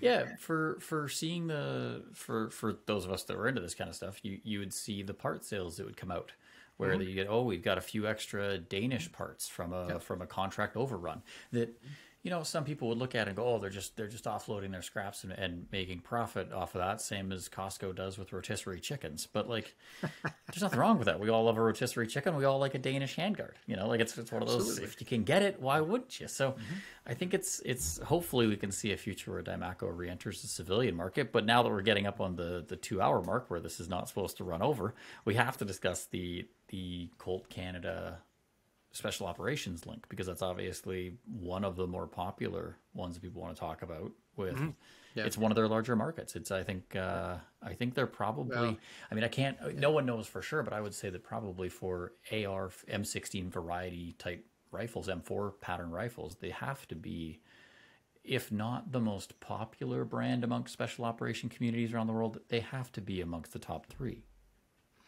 Well, I would certainly agree with you in terms of desirability. In terms of numbers, not even close. No, not numbers, but in terms of desirability, absolutely. You talk to a lot of these guys, and if you can, you get a few pints down range, and you start talking about really, the go to war issues, reliability, accuracy, longevity of the platform. There are so many test results that have been put out over the years, and that little gun is the best thing out there. I mean, if you want a 5.56 firearm, all in, it's probably one of the best of anything. In 5.56, there is no question. It is the best thing out there. It began to occupy that space. It began to kind of occupy that space as a special operations gun right around the same time as you were there. What triggered that? Because I mean, it's a bit of a unique situation. I think the closest thing we've seen since then would be LMT. But at the time, in the early 90s, special operations guys didn't buy stuff from small companies necessarily. Not on gun type stuff. I mean, we were talking. This is an era where the Colt M4 was still a relatively cutting edge product. So to go to hey, we found a guy that makes like an M4 type thing, but he's this tiny manufacturer in Canada.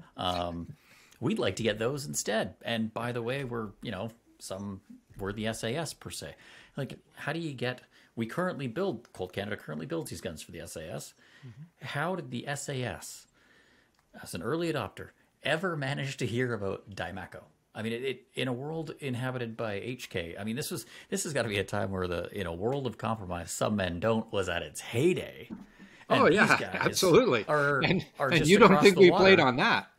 But they're just across the channel from these other guys. What you don't realize is when you look at that picture, one of the guns in that picture is jammed.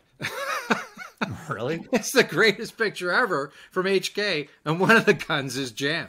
Oh yeah, no. I knew the guy who was hanging off that rope. It's an interesting time. How does it happen? Some skinny kid that's about 60 pounds lighter than me with Coke bottle glasses and nobody told him he couldn't, showed up in Hereford. And I had an in because we worked with a company in the UK called United Scientific, and a good buddy of mine who's passed on now, named Don. He made a connection, and he said, yeah. And what was really funny and was only slightly embarrassing is when we got there, they said, oh yes, Mr. Odell, yes, come with me. Yeah. And I went in to see these guys, and I went into this meeting, and poor Don, after the first, hi, how are you? Oh yeah, thanks very much. He was ushered back to the waiting room, and he got to sit there while I went and talked to them. And it was, it was quite a time. And their EMI guy, who I didn't know from Adam, I get talking to these guys. I met a guy. One of the guys was a guy named Mel Perry, and I can talk about Mel because he's dead. And he'd later came to Canada. And he did all kinds of demo training, and he worked. He was one of the guys who helped Accuracy International get their gun up and going. But Mel was quite interested in rifles, and he's like, this wasn't the story we got, and I didn't find this out until somewhat later. But the guy that was in there had said, yeah, they're just making an M16, and it'll just be some garbage M16. But they, out of probably 50% curiosity, 50% respect for my friend Don, who helped them. He supplied them with night vision gear, so he was an in guy, but not on the gun side. So, and they were very compartmentalized, which we fixed later, but at the time, really compartmentalized. So I'm talking to the gun guys, and this EMI guy is there, and I never saw him again in my subsequent visits. He was gone. And you know, it was one of those things, you know, you put two and two together years later in your career. This guy had given them bad information, and they were really upset. And again, through the course of subsequent visits, I found out they had just bought 2,000 M16A2s, and they were just crapping their pants, because how do they get rid of these things? They can't. So they've got to use them up, because they can't say, well, we made a bad decision, Mrs. Thatcher, please send us some more guns. Because she would have said, we'll take some SA-80s, and they did not want that.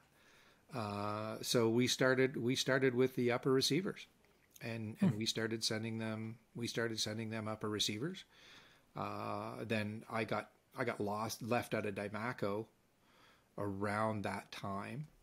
And so coincidence, just pure coincidence. I'm sure that time. Oh yeah, happened. I mean, and really it was. I mean, it's one of those things. You know, you're only as valuable as your boss thinks you are, and if your boss thinks you're an asshole, well, that's the way it goes down. And they wanted to bring a guy back who they were convinced was 100,000 times smarter than me, and he proceeded to drive the company into the ground. One of the few contracts that survived through that period, and it was only through absolute bloody-minded loyalty of the customers, was the Dutch and the British contracts survived that for about 3-4 years, while the other fellow was there, and it was a horrible time.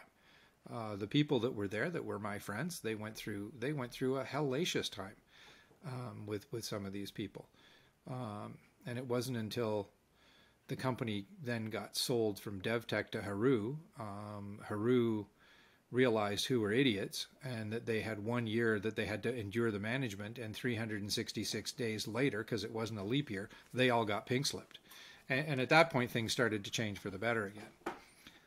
But yeah, it was just a horrible time for them. But they did, the customers stuck with them. And the special operations customers stuck with them, and then started to grow. I mean, when the SAS uses your product, yeah, pretty much that's about as gold standard as it gets, probably a platinum standard, especially in small arms, because they're very, very much still old school soldiering. You know, they'll get dropped in, you know, glide in, whatever, then they walk, and then they do the business. You know, a close target recce is a wonderful term when you actually stop to think about it. And you know, these guys count on their guns, like they absolutely count on these things got to work, because they're betting their lives on them. You know, they had burst fire guns in Armalites. This predates me. This was 1982, Falklands War. A couple of SAS guys got killed because they were closing with, the Argentinians were closing on an observation post they had, and they had burst fire guns, and they just could not generate the volume of fire they needed out of their individual weapons. They needed a true fully automatic firearm. And so this created a review internally, which was still going on when I was there, and which we then further supported, and the Canadian decision to stick with a fully automatic firearm and the configuration and the reasons why, they really liked. I mean, a lot of the decisions we made in configuring the C7 and the C8, they loved, just because it made sense as gun guys. And these guys are gun guys. Like, they're as gun guys as any American redneck you've ever met. And you know, you wouldn't necessarily get it because, you know, their police don't even carry handguns. But inside the military, oh yeah, these guys are gun guys. And so you would have these discussions with, and they were just like all over this stuff. And they became very, very valuable and loyal customers, and they grew the business. You know, that's good. I mean, now we're special forces, all kinds of people that we could sell to. And a bunch that I remember the first even just conference that I had at the Diemaco plant there was a little slideshow with a whole bunch of, we can't talk about these people use them, and it was very illuminating exactly how many units are out there, because it would probably surprise a lot of folk. But yes, it would. We probably have to wrap this up now because it's gone to the 2-hour minute or mark roughly. So obviously, Phil, if you've got Phil, for those that don't know, because we've not done a proper introduction, so we'll leave it to the end. Phil is of Odell Engineering, distributes Canuck, Bergera. What brands are you guys distributing now? You got some optics as well. Well, we still do a little bit with U.S. optics, but unfortunately, the other company decided to withdraw from the market. So we're concentrating very heavily on our Canuck brand in-house. We control that one. It's been very successful for us, and we're expanding that on the hunting side. Hopefully, we will be discussing bringing some of our other models back. If the election goes a different way, well, we'll be expanding our over and unders. So, you know, it'll be kind of interesting to look at this in a couple of weeks and see where we're at. And again, Bergera, yes, absolutely. We're partnered with Bergera USA, and we distribute Bergera across Canada, and we're very, very proud of the Bergera line. It's a great rifle, and it's a superb complement to our Canuck shotgun line. So we have we basically have those two, and hopefully one day we also represent Arms Corps Rock Island. And hopefully, if sanity prevails, they have a wonderfully good line of ammunition, which is being completely consumed in the United States right now. But hopefully at some point we'll be able to get not just their handguns up here, but also be able to bring Arms Corps ammunition back to Canada, because it's a really good line. It's got a lot of the new calibers, and it's something we'd really like to get into, and I think would be a good service to Canadian shooters, because it's at a reasonable price point for a very good quality ammo.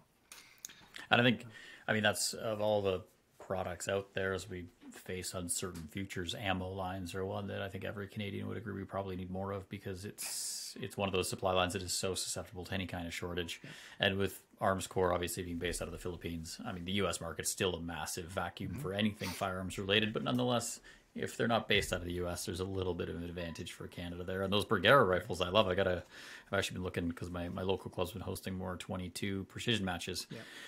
So I'm looking at those BXRs and some of the rimfire stuff and thinking I might have to snag one of those to take part in the little club matches here in town over winter. But I appreciate the time. One of the ones we've got coming is the new Bergera micro rifle. It's a bolt action, but it's a scaled receiver. So that I know you like cool. Elegant guns, and I think that will be a Dan Fritter gun. When it comes I'm very excited by that. I like anything scaled. I like there was that trend, I guess, probably 5 years ago of mini Mausers. I love that trend. Those were great guns. And I still do. The CZ527 and 7.62x39 is still one of my favorite bolt action rifles out there. I can't find a reason to own one, because 7.62x39 is rough. I think you just gave yourself one. I want one. Yeah, that's pretty much it. Yeah, I don't have a reason to own most of these things, and yet somehow here they are. Thank you for your time, Phil. We'll have you back to chat about probably some more industry stuff, because this ended up being a little bit more about the Diemaco history than I had intended. But sure. We're going to have, obviously, and tell me what you want to talk about next time. I'll bring some props. It always just goes wherever it goes. We'll see how. I wish when you were mentioning about the handgun thing, I wish in the back of my head, I was like, man, this is where I want to hold up my Manhurn MR73 and be like, if only Canada could build a cool military handgun like this, because that's such an example of a gun for purpose to a almost a national point of pride. It'd be really nice if we could do something similar. So who knows? But thank you again for your time, Phil. It's been great chatting with you. I'm obviously Dan Fritter from Calibre Magazine, as usual. And this, I believe, has probably been the first episode of the Calibre podcast where we will be doing lots of conversations like this. So I hope you've enjoyed it. And if so, please like, comment, subscribe, all that other good stuff. And I'll see you in another week. Thanks. For your time. Bye. Yeah.